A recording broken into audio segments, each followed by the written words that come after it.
Welcome to Discovery Tour by Assassin's Creed, Ancient Egypt.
Welcome to Ancient Egyptian Hieroglyphs.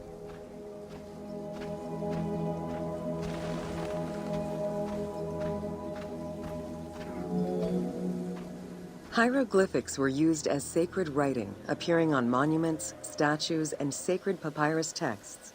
The earliest symbols that resemble hieroglyphs were on pottery dating back to 4000 BCE. This stylized form of signs and drawings was the only writing used from its ancient origins to the end of pharaonic history. Ancient Egyptians referred to hieroglyphs as the writing of the gods.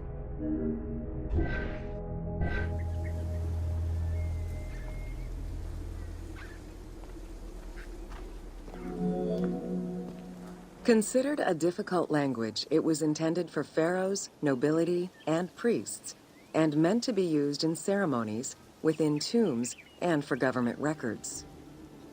Since few Egyptians were able to read the ancient hieroglyphs, the mythological aura around the language was persistent, even in their own culture.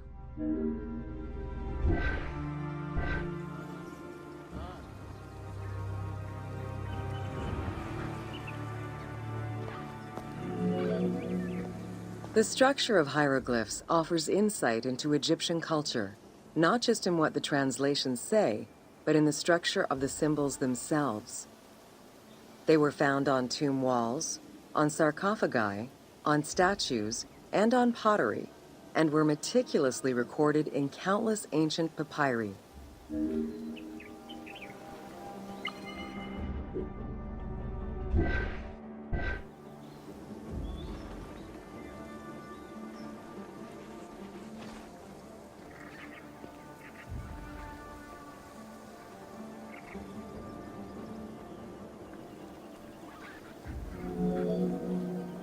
In many temples, priests would perform rituals and daily offerings. These were accompanied by hieroglyphs used as spells. In tomb paintings, the hieroglyphs are represented with formulas to recite. These spoken words were meant to be spells which would allow the deceased to benefit from the offerings for all eternity. Spells and offerings were also written for the living, to enhance medicines and cure illnesses.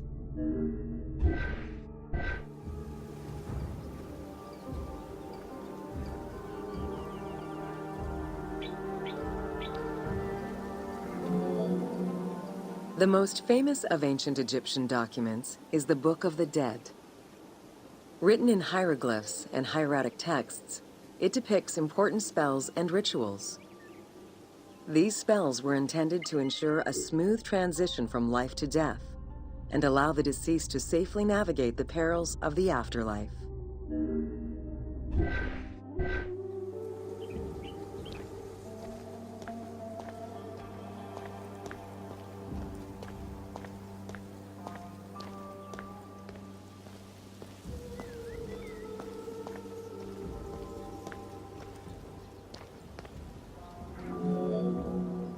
Even after it was deciphered, the reading of hieroglyphs remained difficult at times due to the many directions in which they can be read. Depending on the orientation of the signs, hieroglyphs can be read left to right, right to left, horizontally or vertically, though never bottom to top.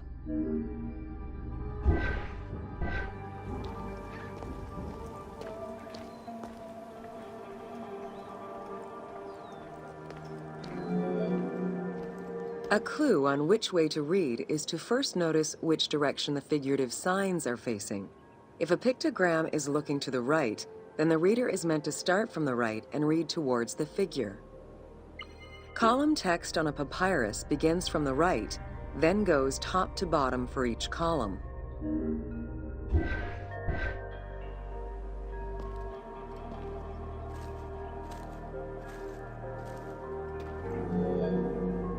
Text written on tomb walls resembles the structure of a page from a comic book. The text can be placed in front, behind, or above the character, and its symbols look in the same direction as the character. Another clue is that the name of a god or hieroglyphs meaning gods or kings are always written before the descriptive text.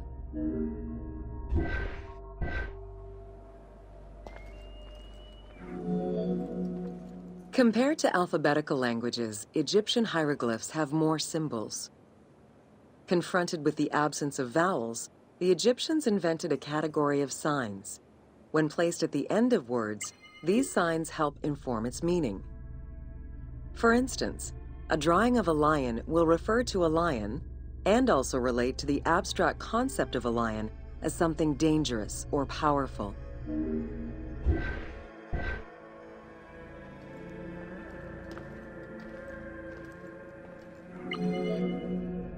Middle Egyptian hieroglyphs contained a little more than 700 signs. By the end of the Greco-Roman period, there were 10,000 signs. Egyptologist Sir Alan Gardner created a list classifying common hieroglyphic signs and their variants.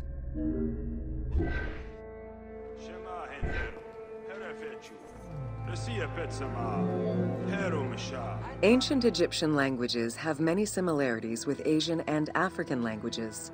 They have evolved in similar ways to the various forms of written Egyptian. These languages belong to the Hamito-Semitic group. There were 5 clear evolutions in the Egyptian language, each with their own distinctive structure. These languages are known as Old Egyptian, Middle Egyptian, Late Egyptian, Demotic, and Coptic. Coptic is the only living language that allows linguists to define the vowel structure and to distinguish different dialects.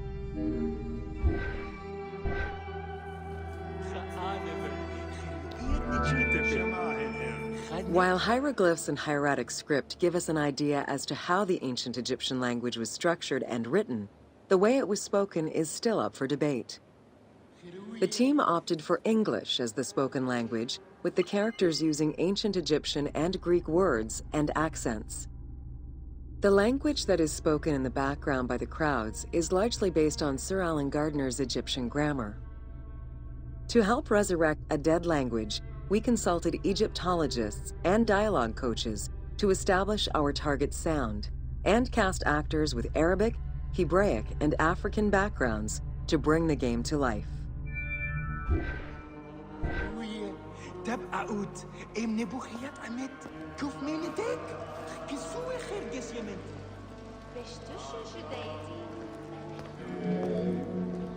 After Alexander the Great's arrival in Egypt and the establishment of his reign, Greek became the language used by the governing bodies.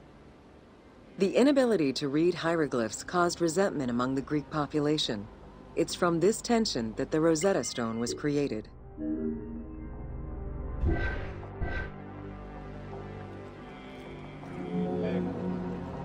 The spread of Christianity ended pharaonic culture and resulted in the destruction of its pagan monuments.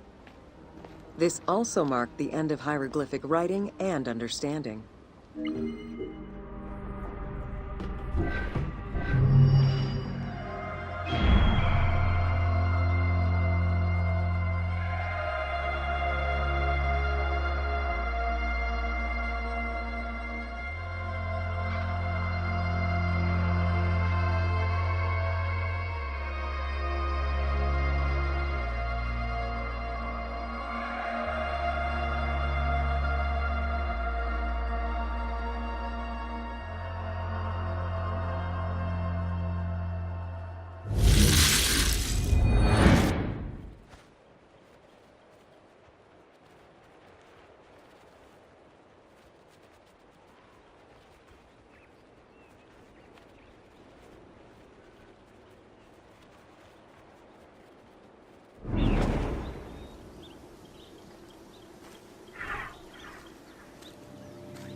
Welcome to Jean-Francois Champollion.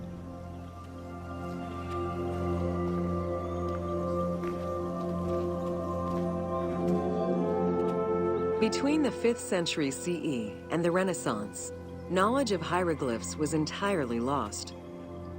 Many enthusiasts tackled the challenge of deciphering the language with little success. Some groundwork was made with various researchers identifying names and some grammatical structure, and confirming that cartouches were markers for royal names. They were still missing a critical piece of information that would eventually be revealed thanks to the discovery of the Rosetta Stone.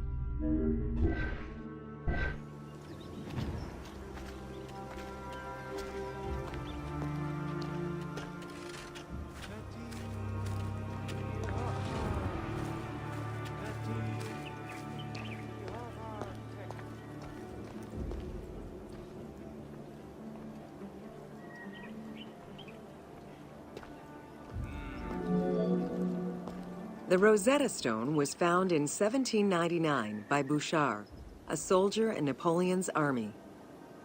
The stela dates from 196 BCE, written in ancient Egyptian and Greek with 3 scripts: hieroglyphics, Demotic, and Greek alphabet. Following the defeat of Napoleon Bonaparte in 1801, the English took possession of the stone. It has been at the British Museum since 1802 and remains the most visited object of the museum to date.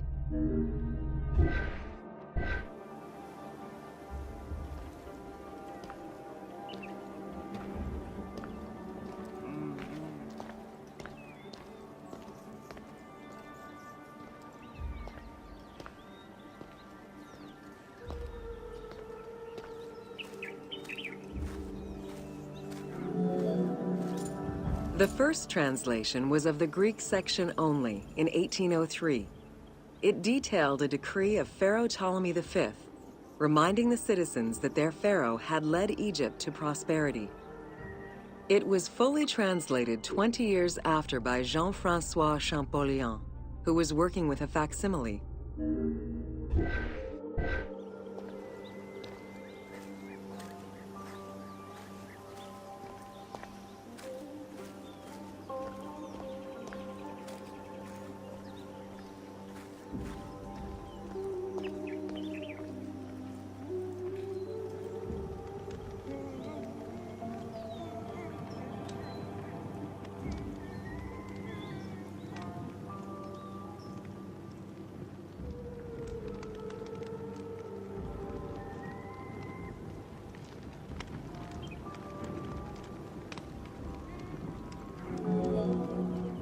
Through his studies of the stone, Champollion was able to make a critical observation that would unlock the whole mystery: that hieroglyphics were not only ideograms, but also phonograms.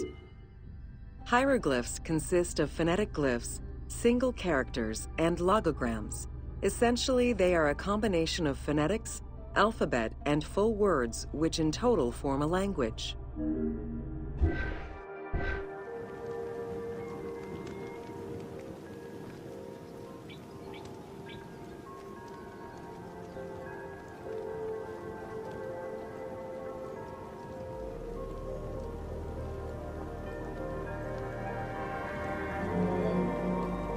While studying the stone, Champollion realized that there was a difference in the number of hieroglyphic characters in relation to the number of Greek characters for the same word.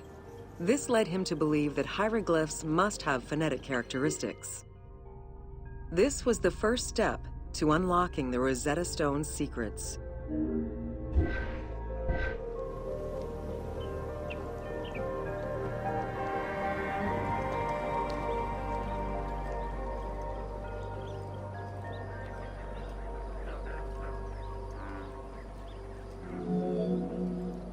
To prove this theory, Champollion began identifying Egyptian rulers' names and then compared their phonetic pronunciation to the Greek version.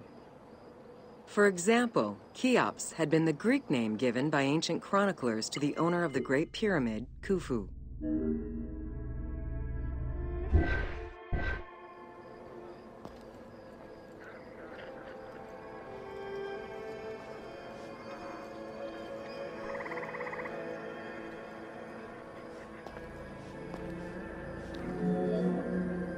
The next step for Champollion was to confirm that his approach was verifiable by using the Philae obelisk as an additional reference.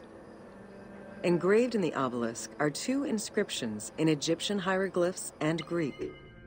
Once he confirmed the names of Ptolemy and Cleopatra within these texts and confirmed the same phonetic patterns as on the Rosetta Stone, Champollion knew he was on the right track.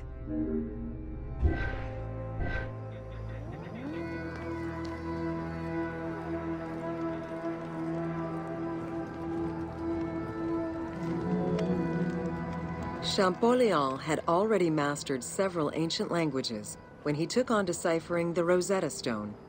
He used his knowledge of Coptic to identify the solar disk hieroglyph on the obelisk as the phonetic translation of Ra. Further translation only strengthened his conclusion. Egyptian hieroglyphs encompass the alphabet in both phonetics and determinative ways, which means that the symbol represents the word itself.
Welcome to Cyrene.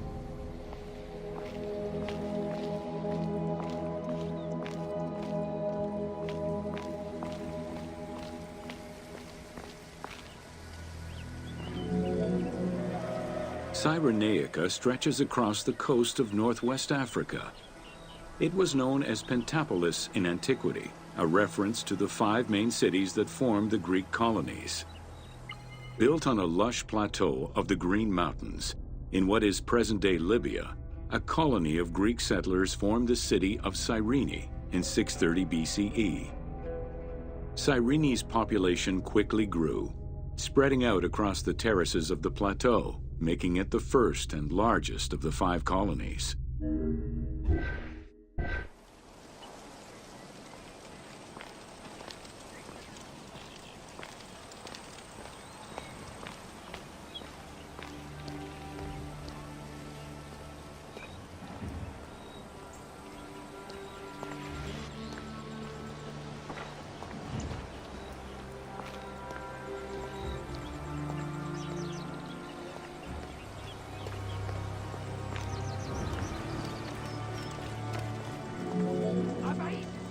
The city of Cyrene was founded by Batos Aristotle, guided by the Oracle of Delphi. Overcrowded and suffering from drought, Batos's home island of Thera could not sustain its citizens. Batos consulted the Oracle, who told them to journey to the North African coast in search of arable land. A series of kings reigned over the city in the first 2 centuries. However, rebellion eventually ended the monarchy, and henceforth, the city was governed by the aristocracy.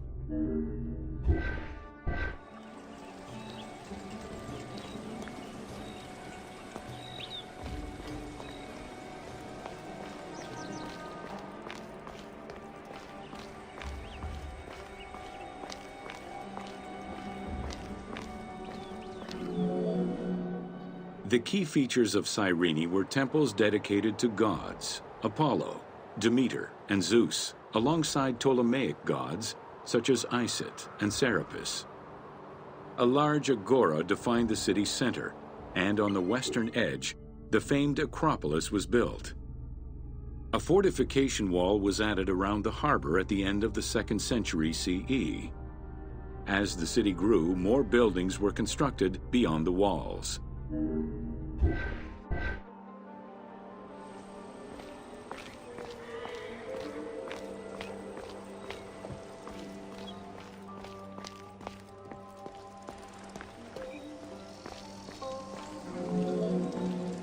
Under Roman influence, Cyrene became an economic powerhouse, rising in status throughout the Mediterranean. Cyrene's school of medicine rivaled all others except for that of the Greek city Kos. Some of the great minds in ancient math, astronomy, and geography were born or established in the various schools of the city, which included an institute of philosophy founded by Aristippus, a pupil of Socrates.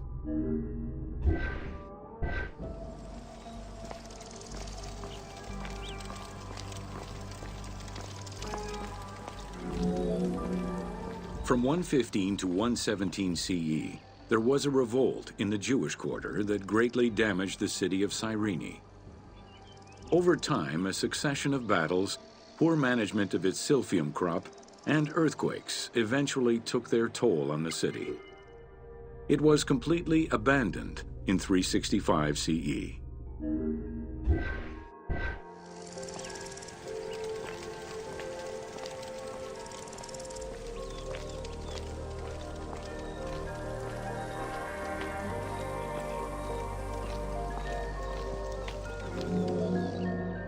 The nearby port of Apollonia was an ideal location, with its natural cove, sheltered by 2 islands and rocky inlets.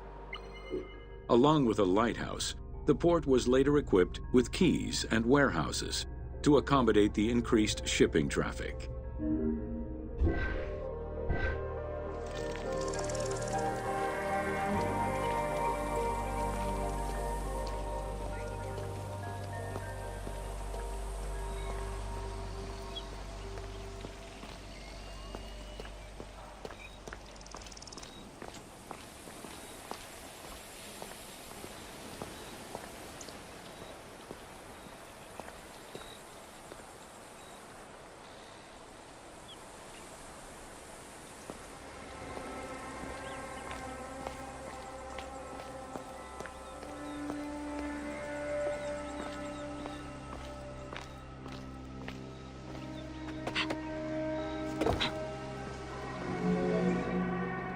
With its success as a commercial trading port, Apollonia surpassed Cyrene to eventually become the capital of the Pentapolis.